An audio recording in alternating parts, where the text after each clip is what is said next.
Hai pemirsa RRI, pemilu serentak baru saja kita lewati bersama tanggal 14 Februari 2024 lalu. Masih ada satu lagi pesta demokrasi yang akan kita sambut, yaitu pemilihan kepala daerah tanggal 27 November 2024 mendatang. Nah, topik kita menarik kali ini pendengar. Ayo sambut Pilkada 2024. Yang jadi pertanyaan, sudah siapkah Anda menyambut Pilkada 2024 dan seperti apa persiapan yang dilakukan oleh pihak penyelenggara? Pemirsa, saat ini saya sudah bersama dengan 01 Komisi Pemilihan Umum KPU Kabupaten Biak Numfor. Saya sudah bersama dengan Ketua KPU Biak Numfor, Bung Joy Nicholas Lawalata. Apa kabar? Gimana? Puji Tuhan, kabar baik, Mbak Devi. Kabar baik ya. Gimana Dan kabarnya? baik, sebelumnya selamat nih atas pelantikannya Bung Joy. Semoga amanah. Amin, amin. Oke, kita bicara soal topik kita hari ini, ayo sambut Pilkada 2024.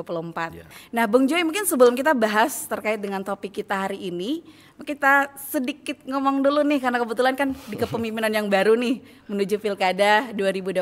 Ya. Mungkin Bung Joy bisa cerita dikit singkat aja, ini rekam jejaknya seperti apa sih Bung Joy gitu. sebelum masuk ke menjadi penyelenggara. Benar sekali, di penyelenggara KPU ya, masuk untuk mendaftar menjadi komisioner dan puji Tuhan sekarang udah jadi ketua KPU nih. Nah, mungkin bisa diceritakan sedikit Bung Joy, silakan.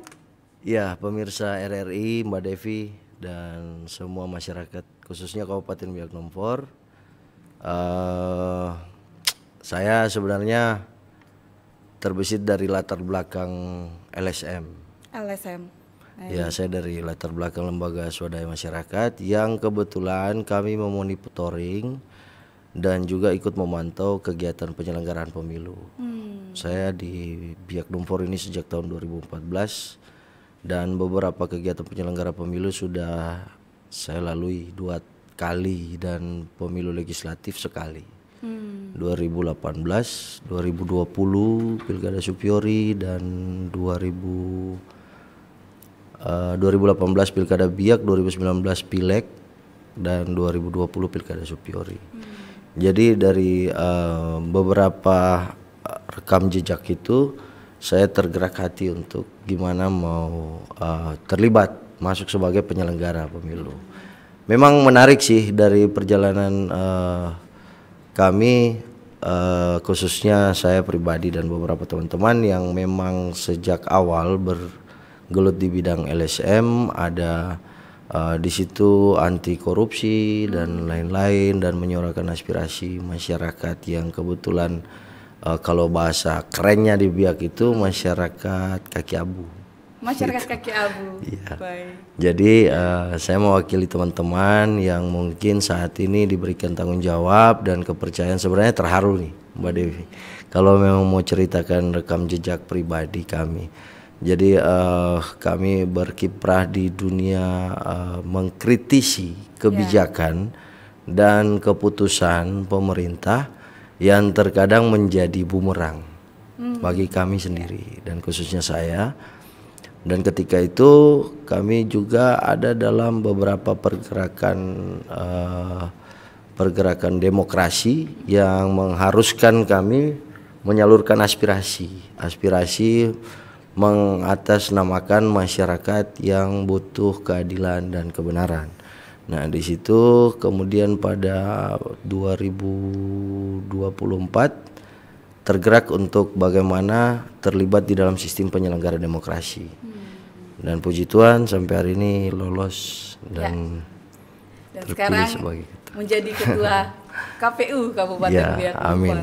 Sempat terbesit enggak sih Bung Joy, saya bisa ada di posisi saat ini? Ini kalau ngobrol kayak gini sepertinya nggak bisa dibayangkan ya. Banyak tekanan. Dan apa yang saya alami ada dalam sebuah dinamika. Tapi nggak apa-apa, itu semua perjalanan Tuhan yang memberikan saya ada sampai saat ini. Ini jadi bawahnya terharu ya. Oke. Iya. Tapi nggak apa-apa karena prosesnya, namanya proses hidup Bung Joy ya. Iya. Ini ada naik turunnya. Tapi puji Tuhan karena setelah melewati perjalanan yang cukup panjang, menuai hasil yang baik pula seperti itu ya. Tetap semangat Bung Joy ya. Tetap semangat. Oke, tetap semangat. Baik, Bung Joy, ini kan kalau kita bicara soal topik kita nih, menyambut Pilkada 2024. Ada tahapan-tahapannya juga kan, Bung Joy? Nah ini kalau saat ini untuk tahapan yang sedang sementara berjalan, kemudian beberapa tahapan ke depan hingga nanti Pilkada 2024 yang sementara dijalani ini apa, dan persiapan dari KPU ini seperti apa sih, Bung?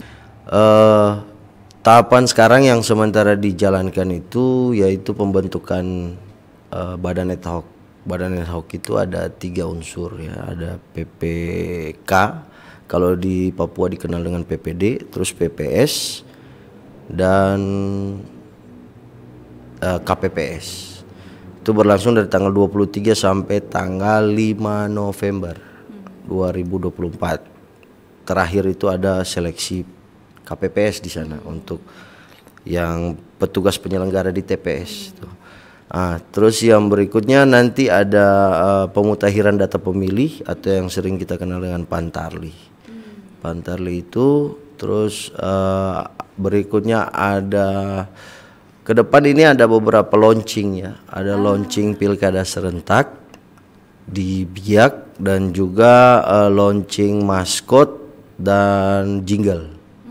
Maskot dan jingle pilkada, dan kebetulan dalam beberapa waktu ke depan akan dibuka sayembara, dan memang sudah dibuka. Kalau sayembara tingkat provinsi sudah. Tingkat provinsi udah, yang kabupaten ini kapan? Kabupaten mungkin kami sementara menunggu instruksi dan perintah dari atas untuk bagaimana sayembara ini dilakukan untuk kita mendapatkan para peserta yang dengan kreativitas mempersembahkan maskot bagi Pilkada Biak, khususnya dia mencirikan budaya dan ciri khas daerah-daerah setempat. Jadi masing-masing daerah punya ciri sendiri, maskotnya sendiri, jinglenya sendiri. Provinsi pun seperti itu di seluruh Indonesia. Baik, Bung Joy, ini kan persiapan yang lumayan banyak tadi sebenarnya ya. Kalau dihitung waktunya kurang lebih 6-7 bulan lah ya. Iya. Cukup nggak sih waktunya, Bung Joy? Kalau bagi kami sih dengan semangat dari teman-teman, khususnya Satker ya, teman-teman kesekretariatan, kesekjenan dan teman-teman komisioner, saya kira persiapannya sudah cukup tepat lah. Artinya dengan jangka waktu yang 7 bulan ini kita sudah bisa selesaikan. Harapannya mungkin sebelum tahapan ke tahapan itu, sebelum masuk ke tahapan berikutnya itu, tahapan yang sebelumnya mungkin kita sudah selesaikan. Jadi ini sebenarnya nggak sulit karena kita baru lepas dari kegiatan pemilu yang kemarin. Jadi masih ada rekam yang tinggal diulang saja sebenarnya. Bukan lagi soal baru yang harus kita bangun dari awal, karena teman-teman gitu ya. Iya, karena pengalaman kemarin masih belum lama terlupakan gitu kan, masih baru 14 Februari kemarin. Jadi tinggal diulang saja sebenarnya dari tahapan awal. Berarti nggak terlalu sulit juga ya persiapan puji Tuhan ya. Oke, baik. Bung Joy penasaran juga, ini pasti pemirsa juga penasaran kalau dari pandangan seorang Bung Joy gitu ya, yang udah lama juga bicara, kalau dari rekam jejaknya tadi udah paham juga dengan dunia politik lah. Ini kalau misalnya Bung Joy melihat untuk Pilkada 2024 ini, yang berbeda apa sih Bung Joy dengan? Sebenarnya perbedaannya gini, kalau kita lihat konteks pemilu, Pilpres dan pemilihan Pileg, dia konteksnya lebih ke nasional ya, nasional, dan itu menciptakan generasi pemimpin yang sifatnya objeknya luas gitu. Artinya untuk menelisik kepemimpinan Indonesia ke depan, dan ada perwakilan rakyatnya, dan itu yang diwakilkan di daerah. Hanya kalau untuk pilkada itu lebih bersifat kedaerahan. Dia lebih mengkerucut ke menyentuh wilayah-wilayah adat, menyentuh wilayah kearifan lokal yang sesuai dengan daerah itu. Jadi perbedaannya cuman di situ sih. Ada beberapa unsur yang harus kita padukan supaya mendapatkan sebuah rumus yang baik bagi menciptakan pemimpin daerah itu. Jadi bagi saya pribadi sih sebenarnya butuh kerjasama semua pihak, semua pihak, khususnya karena ini sifatnya lokal, jadi apalagi yang bersentuhan langsung dengan masyarakat. Di situ ada adat. Di situ ada adat. Adat itu bagi saya di setiap tempat dia punya ciri khas tersendiri. Adat itu adalah orang tua. Adat itu bukan mitra. Mencerminkan daerah itu juga gitu ya. Karena kita harus kalau bahasa Jawa-nya sih sungkem gitu kan, artinya meminta restu daripada adat setempat dan lain-lain. Meski pestanya adalah konteksnya nasional, tetapi melahirkan pemimpin yang bersifat kedaerahan karena dia lebih ke kepala daerahnya kan, lebih ke daerahannya itu. Benar, mungkin seperti itu, Mbak Devi. Oke, Bung Joy, kalau tadi kita sempat ngobrol persiapan-persiapan dari KPU, kemudian tahapannya seperti apa. Kalau misalnya dari masyarakat, sisi masyarakat nih, apa sih yang perlu dipersiapkan oleh masyarakat? Ya, benar. Jadi berkaca dari pengalaman pemilu kemarin, itu ada beberapa kendala di lapangan terkait dengan partisipasi masyarakat yang belum mungkin masih apa namanya? Meraba-raba ya soal di mana tempatnya memilih, terus mungkin sudah punya KTP tapi belum terdaftar sebagai pemilih. Nah itu memang kalau di KPU itu ada namanya sekarang DPT online. DPT online itu meskipun sudah punya KTP tapi nggak mendaftarkan diri sebagai pemilih, maka dia nggak bisa punya akses untuk memilih gitu.